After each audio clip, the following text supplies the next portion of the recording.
छत्रपती शिवाजी महाराजांनी आपल्याला नेमकं काय शिकवलं?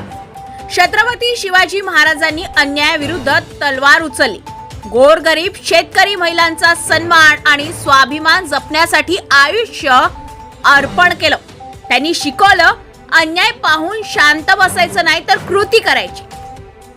आणि हाच संदेश गोंदिया जिल्ह्यातील सडक अर्जुनी तालुक्यातील राका गावाने यंदा शिवजयंतीतून जिवंत केलाय.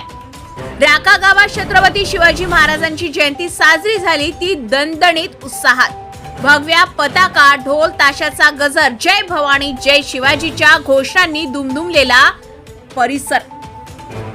शाळेकरी मुलं शिवरायांच्या वेशात, हातात तलवार, डोक्यावर मुंडास. तो देखावा पाहून प्रत्येकाच्या अंगावर शहारे आले. गावकऱ्यांच्या डोळ्यात अभिमान दाटून आला.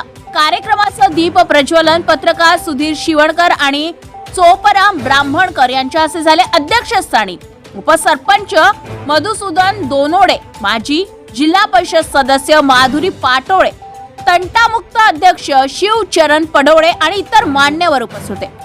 पण फक्त मिरवणूक काढून शिवरायांचा सन्मान होतो का? नाही ना. वीर शिवाजी मंडळाने आयोजित केलेल्या भव्य रक्तदान शिबिरात तब्बल 28 युवक युवती पुढे आले. स्वतःचं रक्त दान करून त्यांनी दाखवून दिलं, शिवरायांच्या विचारांचा वारसा आम्ही फक्त बोलत नाही, जगतो.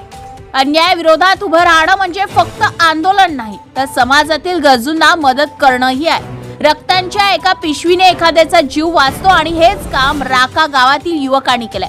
आज अनेक ठिकाणी उत्सव फक्त दिखाव्यासाठी होतात, पण राका गावाने दाखवून दिलंय, शिवजयंती म्हणजे समाजासाठी जबाबदारी. मित्रांनो, आता प्रश्न तुमच्यासाठी. आपण फक्त घोषणा देणार की छत्रपती शिवाजी महाराजांच्या विचाराप्रमाणे कृतीही करणार? तुमचं मत कमेंट मध्ये नक्की लिहा. ही बातमी शेअर करा, कारण असा आदर्श महाराष्ट्रातील प्रत्येक गावात पोहोचायला हवा. गजा महाराष्ट्र 24 न्यूज करता सुधीर शिवणकर, गोंदिया.